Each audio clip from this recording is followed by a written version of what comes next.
Hello, thanks for joining us. I'm Craig Davis, the editor of CasinoBeats, and you come with us today in the first for CasinoBeats. You may have seen our Pathways features, which is tied to the 100 Club, which are in written format. Well, today we have our first multimedia entry, for which I am delighted to say I'm joined by Shelley White, who is the CEO of the Responsible Gambling Council. Thanks for joining us, Shelley. Hi, Craig. It's a pleasure to be here.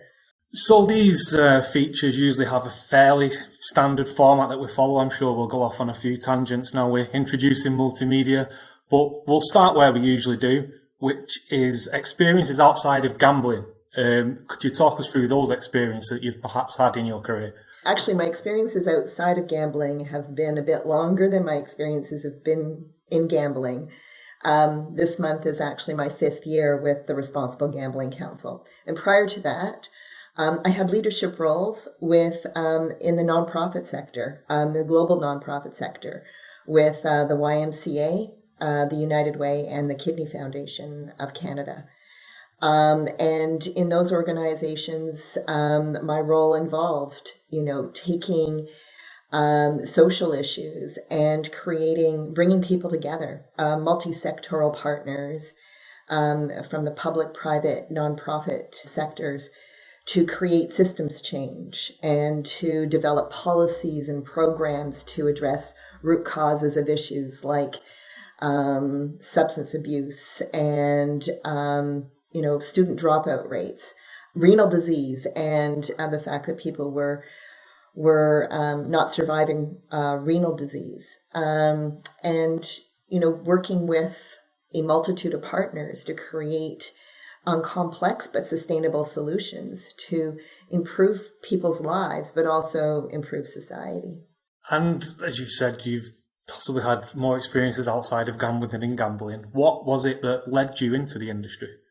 A friend of mine told me about the opportunity as CEO at the Responsible Gambling Council.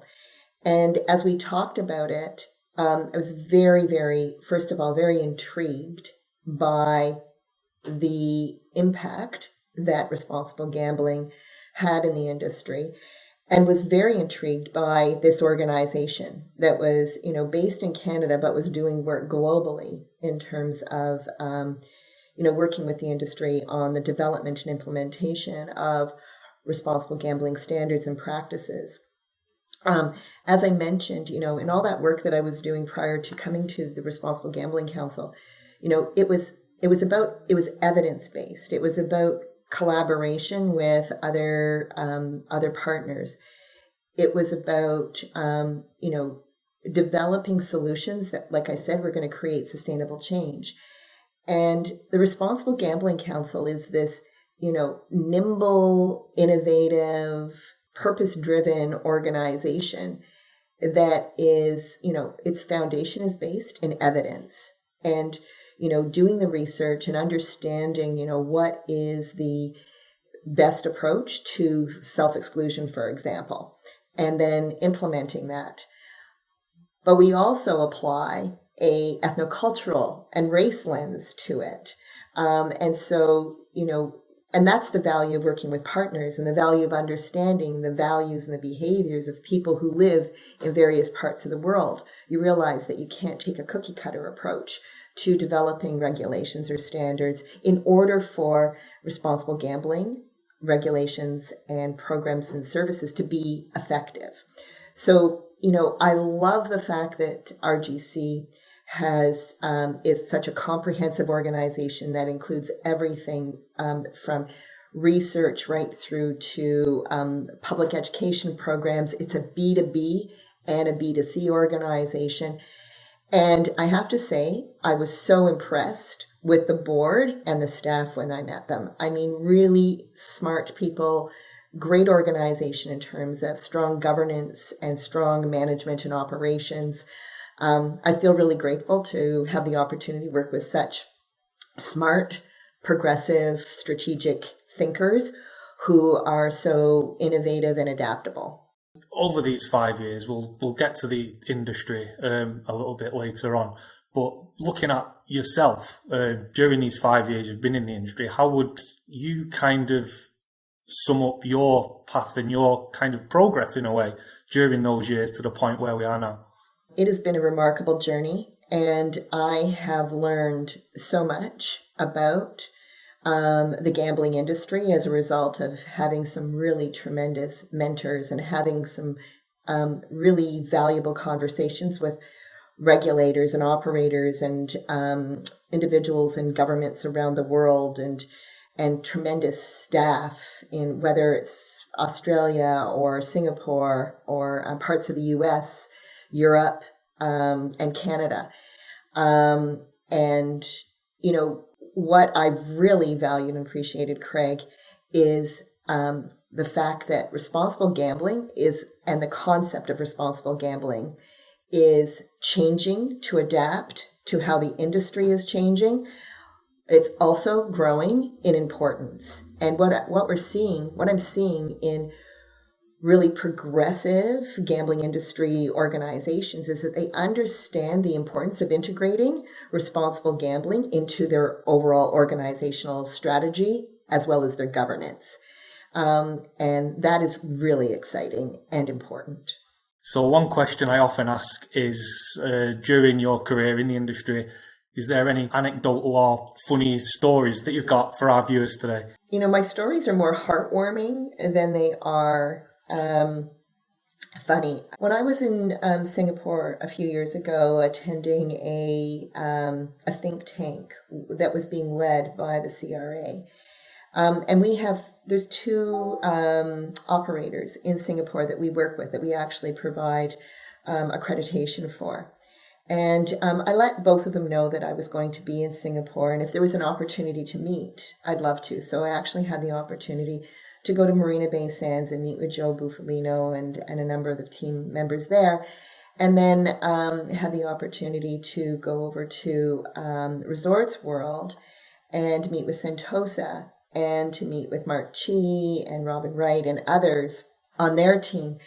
And, you know, we were going on this really grand tour of, Sentosa. And at the end of it, they said, and our CEO would like to meet with you.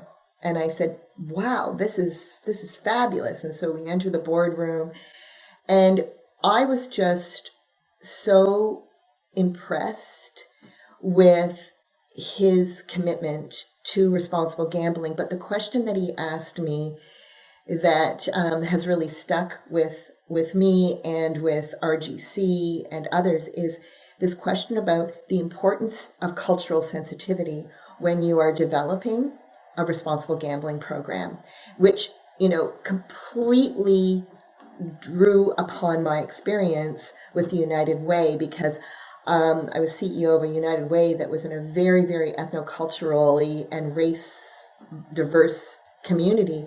And we had to develop, tailored kinds of programs and services and approaches that were aligned with the various ethnocultural communities that we were working with, whether it was South Asian or the Chinese community or the Black community as examples. And we ended up having this remarkable conversation about the value and the importance of cultural sensitivity in developing these programs over a beautiful cup of tea. And it was probably one of my fondest memories in this industry. And there's many more like that. But I think that particular situation has really stuck with me and really struck me in terms of the constant evolution and how we need to be thinking about responsible gambling differently going forward. Perfect. Fond memories work as well, especially when they're tied into like such an interesting story, the kind of convergence of experiences like that. We'll look back at the industry, and obviously, as we've said, it's been kind of 5 years since you've been in the industry. How would you assess the changes of the industry during that time, and perhaps looking at how more recent developments have impacted the industry, especially in your part of the world where quite a lot has happened in a relatively short space of time, you could say? Oh, yeah. There have been so many changes in the past 5 years, but to your point, the past 2 years have been absolutely, the only thing that's constant is the pace of change. And so when you look at the convergence of the pandemic that has happened, actually affected all of us globally, and the fact that, casinos have been had to close in many instances. And so what we saw is that more people moved to online gambling and understanding that. And through that research, we did a COVID longitudinal study. And what we found is there was actually a lot of alignment between, mental health and addictions and someone's risk for problem gambling. And understanding that is extremely valuable. Understanding that if somebody has a pre-existing condition of anxiety or depression, that could increase their risk. And so that will inform our work going forward, and we will certainly have more alignment with mental health and addictions organizations going forward. The other thing we found is that there are specific ethnocultural and demographics that have a higher risk of problem gambling, including, we already knew youth and young adults were at high risk, but we also found that individuals from the East Asian and South Asian communities had a higher risk as well. And so wanting to ensure that, I talked about that the importance of the ethnocultural connection. So that's extremely important going forward. So the pandemic is one. And then, as you've also pointed out, Canada is going through a massive change, and particularly in the province of Ontario, which is, for your listeners and readers, it's the largest province, both in terms of geographical space, but also population. And it's implementing a new model for iGaming and sports betting, where it's opening up the market to licensed operators who meet are in compliance with all the regulations and standards. And so RGC has been very involved, working with the regulator and the Conduct and Manage organization, IGO, which is a subsidiary of AGCO, to actually, develop the regulations, develop the standards for this, but also, have, provided recommendations for what needed to be included in the commercial agreement. So going forward, all new licensed operators in Ontario within 2 years of receiving their license will have to go through RGC's RG Check accreditation program. And this is like an audit for RG. And it will assess their excellence in 9 different standard areas and give them a very, very detailed report that they could use as a roadmap to enhance their responsible gambling programs going forward. It's also important to note that all the land-based operators in Ontario already go through RG Check. So what we'll be able to do is use all this information in terms of the results of these accreditations to identify what's working well, but what needs to be improved. There's also a prevalence study that's taking place right now, a 2-year prevalence study to establish a baseline and identify, what are the changes that are occurring in the gambling industry as a result of this policy and legislative change. IGO is also built into the commercial agreement that going forward, that operators will be required to earmark a percentage of their marketing and advertising budget for RG messaging, which I think is really progressive and very forward thinking. We know that advertising and marketing can create risk for individuals who are vulnerable.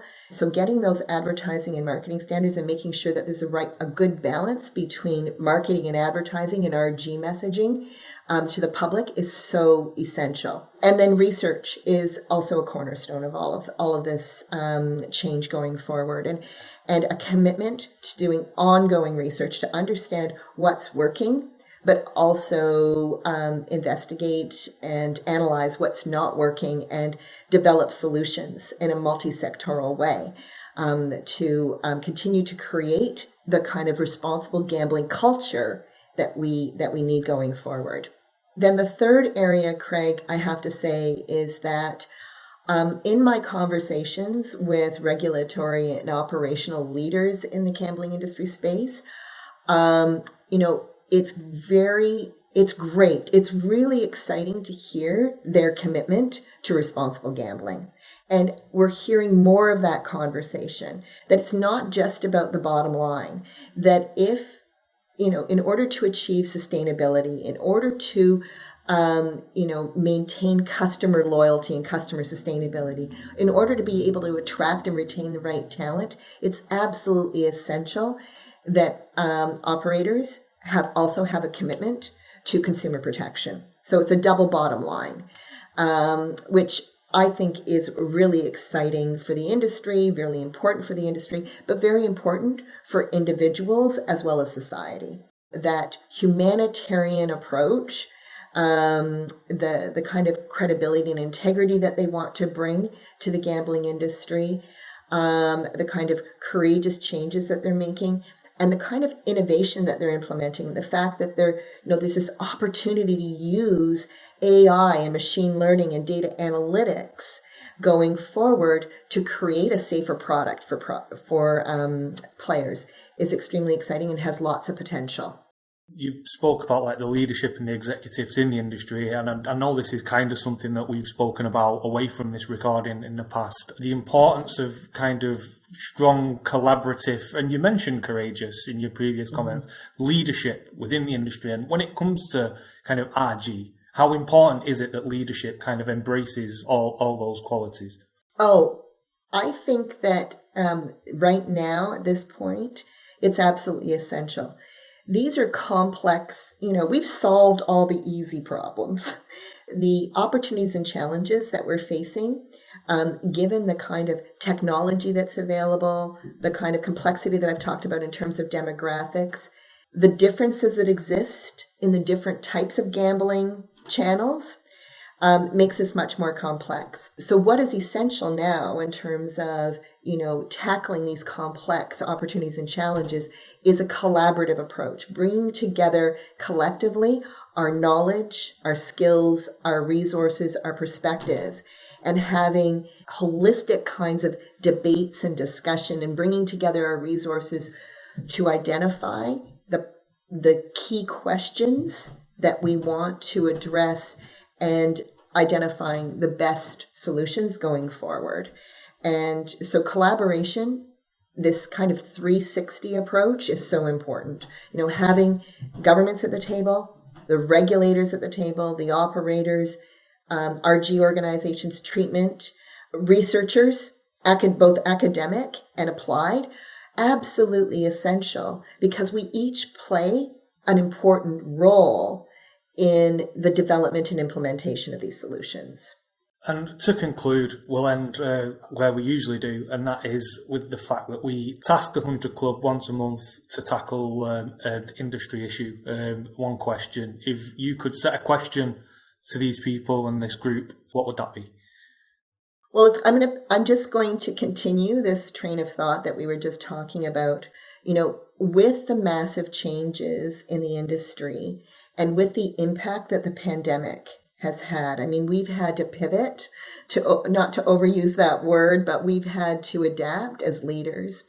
And so my question to my colleagues, to other leaders is, as we look forward to the future of the gambling industry, what leadership skills do you think that we need to have to future-proof the industry, to ensure its sustainability and industry reputation?